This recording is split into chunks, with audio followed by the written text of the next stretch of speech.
Ainda em Brasília, mas agora falando tirando um pouquinho o executivo da história, mas falando agora de uma treta entre o Legislativo e o Judiciário, especificamente o Senado e o STF, a gente tem ministros do STF se revoltando ontem com a PEC, aprovada antes de ontem pelo Senado, e aí o Rodrigo Pacheco, presidente do Senado e autor dessa PEC, rebateu as críticas. Eu vou colocar esses 2 vídeos na tela para vocês.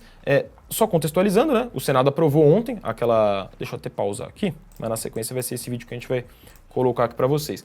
O Senado aprovou, antes de ontem, aquela PEC que limita o poder de decisões monocráticas dos ministros do STF. A gente falou ontem aqui na live, né? A proposta veta decisões individuais que suspendem a eficácia de leis ou atos dos presidentes da República, da Câmara e do Senado. Só que a PEC foi vista, e aí não só pelo STF, mas de forma geral, como uma resposta do Senado a julgamentos recentes do STF, já que parte dos parlamentares, aí não só senadores, mas deputados também, eles têm reclamado que o Judiciário invade competências do Legislativo, ou tem invadido cada vez mais competências do Legislativo. Então, essa PEC acabou sendo vista como uma pressãozinha, um golpe, não um golpe no sentido de, dar um golpe, mas uma ação ali, um ataque do Senado contra o STF. Aí os ministros ficaram pé da vida. Coloco para vocês a fala do Luiz Roberto Barroso, presidente do STF. O Supremo Tribunal Federal não vê razão para mudanças constitucionais que visem a alterar as regras do seu funcionamento. Num país que tem demandas importantes e urgentes, que vão do avanço do crime organizado à mudança climática, que impactam a vida de milhões de pessoas, nada sugere que os problemas prioritários do Brasil estejam no Supremo Tribunal Federal. Vale lembrar, cabe ao Supremo fazer valer a Constituição, preservar a democracia e proteger direitos fundamentais. A pergunta a se fazer é a seguinte: esses objetivos foram alcançados? A resposta é definitivamente sim. Isso significa que o Supremo Tribunal Federal cumpriu o seu papel e serviu bem ao país. Não há por que alterar o que vem funcionando bem. E cumpre lembrar, em todos os países que recentemente viveram o retrocesso democrático, a erosão das instituições começou por mudanças nas Supremas Cortes.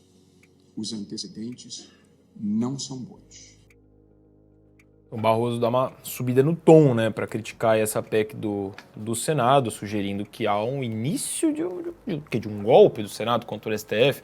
É um pouco a visão que ele passa. Aí o Rodrigo Pacheco também não deixou por menos, veio a público e falou, numa resposta até mais longa, a essas declarações não só do Luiz Roberto Barroso, mas de outros ministros. Ontem o Gilmar Mendes, por exemplo, foi outro também que falou bastante num tom crítico a essa PEC. PEC de autoria do Rodrigo Pacheco. Então, para além dele ser o presidente do Senado, ele é o autor da PEC, ele tem motivo de sobra aí para sair em defesa. Vou colocar para vocês também na tela. Eu não me permito debater e polemizar nada dessas declarações de ministros do Supremo Tribunal Federal, porque eu considero que o Supremo não é palco e arena política. É uma casa que deve ser respeitada pelo povo brasileiro. Eu sempre propugnei por isso, que se respeite o Supremo Tribunal Federal, que dá a palavra final sobre conflitos sociais, sobre conflitos jurídicos que são levados a ele para poder decidir. Então é uma casa que deve julgar, que deve aplicar a justiça, que deve aplicar a Constituição, e que todos os brasileiros devem confiar. Então não me permito fazer um debate político, tampouco receber agressões que gratuitamente eu recebi por membros do Supremo Tribunal Federal em razão de um papel constitucional que eu cumpri de buscar aprimorar a justiça do nosso país. O que nós fizemos ontem no Senado foi garantir que uma lei concebida pelos representantes do povo, nas duas casas do Poder Legislativo, Câmara dos Deputados e Senado Federal, sancionada por um presidente da República, que esta lei só possa ser declarada inconstitucional pelo colegiado do Supremo Tribunal Federal. Eu quero aqui também invocar o artigo 97 da Constituição Federal, que diz que somente os votos da maioria absoluta de um tribunal pode declarar inconstitucional uma lei ou um ato normativo do poder público. Isso é da Constituição Federal.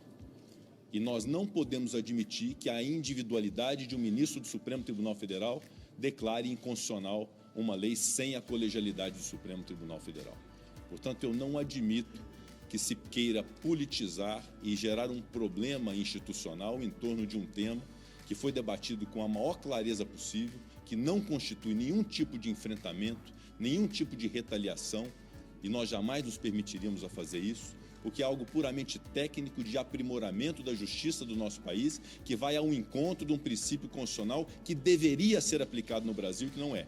Eu quero dizer aqui que ninguém e nenhuma instituição tem um monopólio da defesa da democracia no Brasil, porque aqui desse púlpito do plenário do Senado Federal, eu como presidente, defendi o Supremo Tribunal Federal, defendi a Justiça Eleitoral, defendi as urnas eletrônicas, defendi os ministros do Supremo Tribunal Federal, defendi a democracia do nosso país, repeli em todos os momentos as arguições antidemocráticas, inclusive a que consubstanciou o 8 de janeiro com os ataques que nós sofremos. Estivemos unidos nesse propósito, mas isso não significa que as instituições sejam imutáveis ou sejam intocáveis em razão de suas atribuições.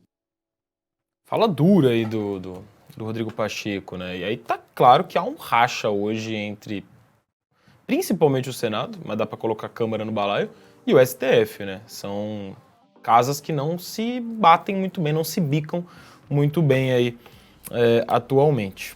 Vamos também acompanhando o desenrolar disso.